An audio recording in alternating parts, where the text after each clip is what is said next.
ക്രിസ്തുവിലുള്ള പ്രിയപ്പെട്ട സഹോദരി സഹോദരന്മാരെ, വിശുദ്ധ പൗലോസ്ലീഹ എഫെസോസുകാർക്ക് എഴുതിയ ലേഖനം 5-ാം അധ്യായം 1 മുതൽ 5 വരെയുള്ള വാക്യങ്ങൾ. വത്സല മക്കളെപ്പോലെ നിങ്ങൾ ദൈവത്തെ അനുകരിക്കുന്നവരാകുവിൻ. ക്രിസ്തു നിങ്ങളെ സ്നേഹിച്ചതുപോലെ നിങ്ങളും സ്നേഹത്തിൽ ജീവിക്കുവിൻ. അവിടുന്ന് നമുക്ക് വേണ്ടി സുരഭില കാഴ്ചയും ബലിയുമായി തന്നെ ദൈവത്തിന് സമർപ്പിച്ചു. നിങ്ങളുടെ ഇടയിൽ വ്യഭിചാരത്തിൻ്റെയും യാതൊരുവിധ അശുദ്ധിയുടെയും അത്യാഗ്രഹത്തിൻ്റെയും പേരുപോലും കേൾക്കരുത്. അങ്ങനെ വിശുദ്ധർക്ക് യോഗ്യമായ രീതിയിൽ വർത്തിക്കുവിൻ. മ്ലേച്ഛതയും വ്യർത്ഥഭാഷണവും ചാപ്പല്യവും നമുക്ക് യോജിച്ചതല്ല. പകരം കൃതജ്ഞത ശാസ്ത്രമാണ് ഉചിതം. വ്യഭിചാരിക്കും അശുദ്ധനും അത്യാഗ്രഹിക്കും വിഗ്രഹാരാധനം ദൈവത്തിൻ്റെയും ക്രിസ്തുവിൻ്റെയും രാജ്യത്തിൽ അവകാശമില്ലെന്ന് നിങ്ങൾ അറിഞ്ഞുകൊള്ളുവിൻ. നമ്മുടെ കർത്താവായ ഈശോമിശിഹായ്ക്ക് സ്തുതി.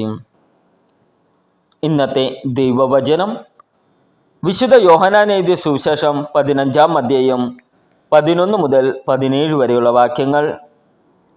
ഇത് ഞാൻ നിങ്ങളോട് പറഞ്ഞത് എൻ്റെ സന്തോഷം നിങ്ങളിൽ കുടികൊള്ളാനും നിങ്ങളുടെ സന്തോഷം പൂർണ്ണമാകാനും വേണ്ടിയാണ്. ഇതാണ് എൻ്റെ കൽപ്പന. ഞാൻ നിങ്ങളെ സ്നേഹിച്ചതുപോലെ നിങ്ങളും പരസ്പരം സ്നേഹിക്കണം. സ്നേഹിതർക്കു വേണ്ടി ജീവൻ അർപ്പിക്കുന്നതിനേക്കാൾ വലിയ സ്നേഹം ഇല്ല. ഞാൻ നിങ്ങളോട് കൽപ്പിക്കുന്നത് നിങ്ങൾ ചെയ്യുന്നെങ്കിൽ നിങ്ങൾ എൻ്റെ സ്നേഹിതരാണ്. ഇനി ഞാൻ നിങ്ങളെ ദാസന്മാർ എന്ന് വിളിക്കുകയില്ല. കാരണം യജമാനൻ ചെയ്യുന്നതെന്തെന്ന് ദാസൻ അറിയുന്നില്ല. എന്നാൽ ഞാൻ നിങ്ങളെ സ്നേഹിതന്മാരെന്ന് വിളിച്ചു. എന്തെന്നാൽ എൻ്റെ പിതാവിൽ നിന്ന് കേട്ടതെല്ലാം നിങ്ങളെ ഞാൻ അറിയിച്ചു. നിങ്ങൾ എന്നെ തിരഞ്ഞെടുക്കുകയല്ല, ഞാൻ നിങ്ങളെ തിരഞ്ഞെടുക്കുകയാണ് ചെയ്തത്. നിങ്ങൾ പോയി ഫലം പുറപ്പെടുവിക്കുന്നതിനും നിങ്ങളുടെ ഫലം നിലനിൽക്കുന്നതിനും വേണ്ടി ഞാൻ നിങ്ങളെ നിയോഗിച്ചിരിക്കുന്നു. തന്മൂലം നിങ്ങൾ എൻ്റെ നാമത്തിൽ പിതാവിനോട് ചോദിക്കുന്നതെന്തും അവിടുന്ന് നിങ്ങൾക്ക് നൽകും. ഞാൻ നിങ്ങളോട് കൽപ്പിക്കുന്നു, പരസ്പരം സ്നേഹിക്കുവിൻ. നമ്മുടെ കർത്താവായ ഈശോമിശിഹായ്ക്ക് സ്തുതി.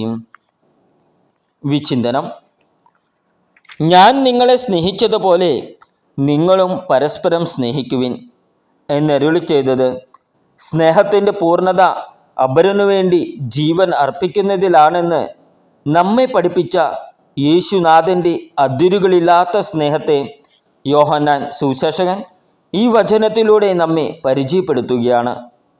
ഒറ്റിക്കൊടുത്തവനെയും തള്ളിപ്പറഞ്ഞവനെയും ഒറ്റയ്ക്കാക്കി ഓടിപ്പോയവരെയും ചങ്കോട് ചേർത്ത് പിടിച്ച് കുരിശിലെ യാഗത്തിൻ്റെ ഓഹരി പങ്കുവച്ചവനാണ് ഈശോനാഥൻ. കാൽവരിയുടെ വിരിമാറിൽ ആണികളാൽ തൂങ്ങപ്പെട്ട ക്രൂശിതൻ ഇന്ന് നമ്മെ ഓരോരുത്തരെയും ക്ഷണിക്കുന്നത് ഈ സ്നേഹത്തിൻ്റെ പൂർണ്ണതയിലേക്കാണ്. ഇഷ്ടപ്പെട്ടതിൻ്റെയും ഇഷ്ടമുള്ളവരെയും മാത്രം സ്നേഹിക്കാൻ ഈ ലോകം നമ്മെ പഠിപ്പിക്കുമ്പോൾ യഥാർത്ഥ സ്നേഹം ഇഷ്ടാനിഷ്ടങ്ങളല്ല, സ്വയം ബലിയാകുന്നതിലാണ് എന്ന് ഇന്നത്തെ ഈ വചനത്തിലൂടെ അവിടുന്ന് നമ്മെ ഓർമ്മപ്പെടുത്തുന്നു. സ്വാർത്ഥ സ്നേഹത്തിൻ്റെ മതിലുകളെ ഇടിച്ചു നിരത്തി നിഷ്കളങ്ക സ്നേഹത്തിൻ്റെ മേച്ചിൽപ്പുറങ്ങൾ സ്വന്തമാക്കാൻ അപരനു വേണ്ടി, അപരൻ്റെ സന്തോഷത്തിനു വേണ്ടി സ്വന്തം ഇഷ്ടങ്ങളെ, ആഗ്രഹങ്ങളെ, സ്വപ്നങ്ങളെ ബലി ചെയ്യുവാൻ ഇന്നത്തെ ഈ വചനം നമ്മെ പ്രചോദിപ്പിക്കട്ടെ.